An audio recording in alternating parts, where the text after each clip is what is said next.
नमस्कार, मैं हूं संदीप चौधरी। आज सीधा सवाल में मैं बात करूंगा अयोध्या नगरी की, भगवान राम की, राम लला की। विराजमान हो गए हैं तो जो दर्शनार्थी हैं वो भी लंबी लंबी कतारें लगाए खड़े हैं। एक उत्साह है, हर्ष है, उत्सव का माहौल है। हर कोई रामलला की एक झलक भी देखना चाहता है।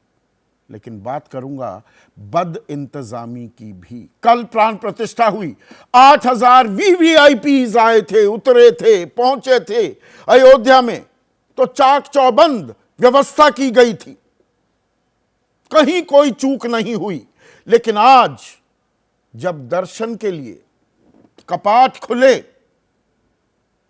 तो बद इंतजामी, भगवान भरोसे जो इंतजाम थे उनकी भी एक झलक देखने को मिली।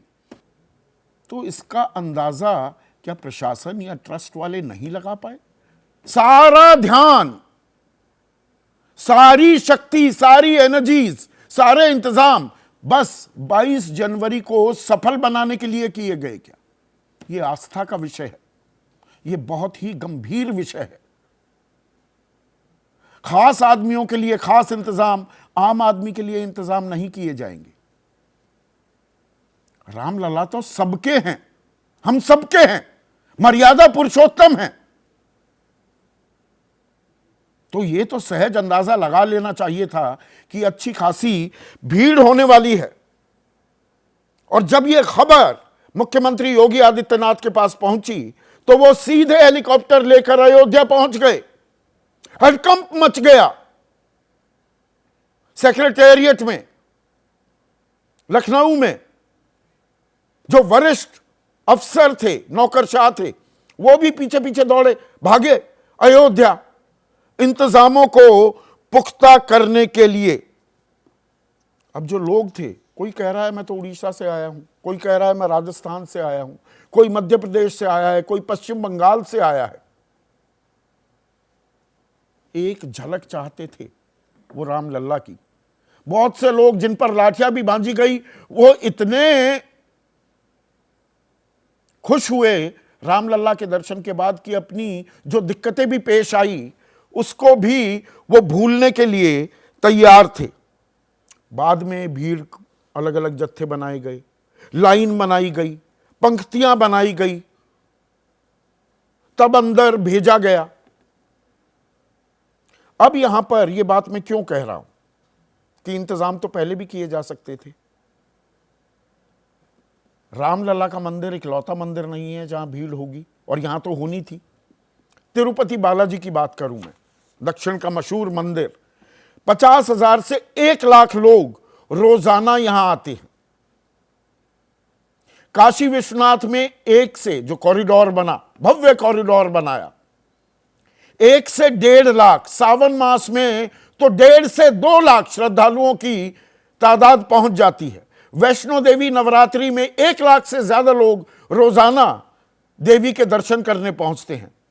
शिवरात्रि में महाकाल उज्जैन में 1 लाख तक पहुंच जाती है डिवोटीज की संख्या। और शिरडी साईं बाबा, वहां पर त्योहारी जो सीजन होता है, 1 लाख तक लोग जाते हैं। और तिरुपति में कैसे कंट्रोल किया जाता है? हम एक दूसरे से व्यवस्था का इंतजाम कैसे किया जाए, उस ज्ञान का आदान प्रदान तो कर सकते हैं ना। वो क्यों नहीं किया? किसी के चक्षु क्यों नहीं खुले? मैं यहां आस्था पर खलल डालने के लिए नहीं, लेकिन आस्था में इतनी बड़ी शक्ति है, और आम आदमी जब उत्सुक होता है तो उसको सहेजना, अधीर ना हो, वो उसमें धैर्य बनाकर रखना, उसके लिए इंतजाम करना किसकी जिम्मेदारी है? यह सवाल तो पूछा जाएगा ना। तिरुपति में समय समय पर नए तरीके इजाद किए जाते हैं, सबक भी लिए जाते हैं कि पुराने सिस्टम में अगर यहां चूक हो गई तो थोड़ा इसको और बदल दो। टोकन की व्यवस्था होती है, विशेष दर्शन के लिए ऑनलाइन टोकन दिए जाते हैं।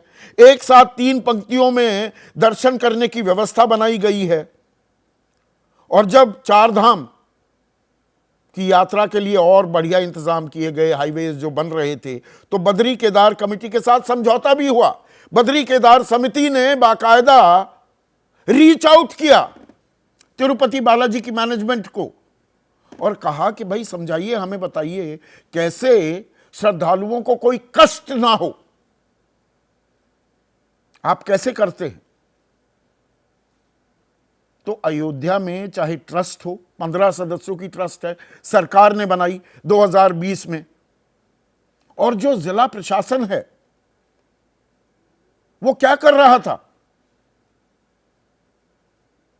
ये तो लोकल इंटेलिजेंस यूनिट के पास, पुलिस के पास सारी खबर होंगी कि देश के अलग अलग हिस्सों से लोग आए हुए हैं। कल तक बॉर्डर सील थे अयोध्या के, तो बाहर कहां कहां से, किस दिशा से, कोई बिहार से, बंगाल से, उड़ीसा से, मध्य प्रदेश से, राजस्थान से, गुजरात से लोग आ रहे हैं, उत्तर प्रदेश के बाकी हिस्सों से अवध नगरी की तरफ आ रहे हैं।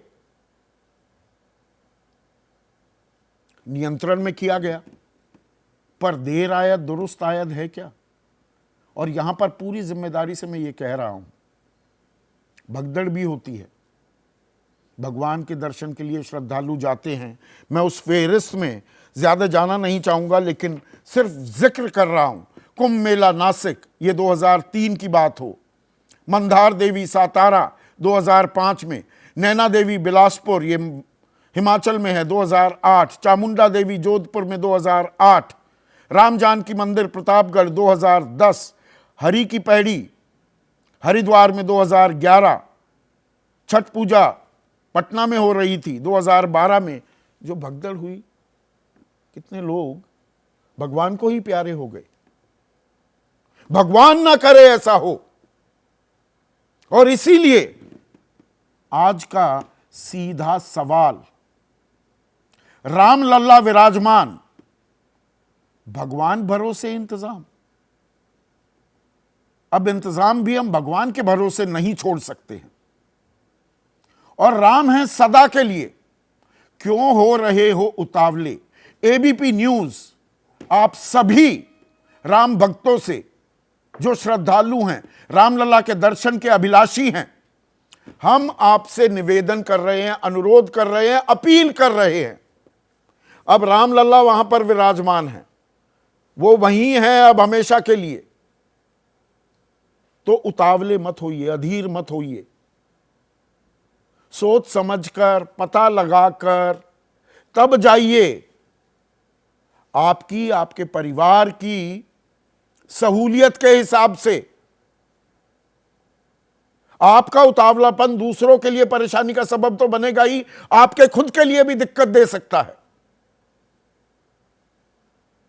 आप चाहते हैं दर्शन करने के लिए, जाना चाहते हैं, यह बात बिल्कुल समझ में आती है, लेकिन सोच समझकर, एक प्लान बनाकर, पता लगाकर तब जाइए और आशीर्वाद पाइए रामलला का। जैसे ही घड़ी का काटा दोपहर 2:30 पे आए, बबीता जी का दिल सास बहू साजिश के लिए मचल जाए। और ये है इनकी बहू, पूरे दिन ऑफिस की टेंशन हो जाए गॉन जब ये करें अपना फेवरेट शो फ्री टाइम पे ऑन। इनकी तरह आप भी देखें अपना फेवरेट शो अपने टाइम पर और डाउनलोड कीजिए एबीपी लाइव ऐप अपने स्मार्ट टीवी पर।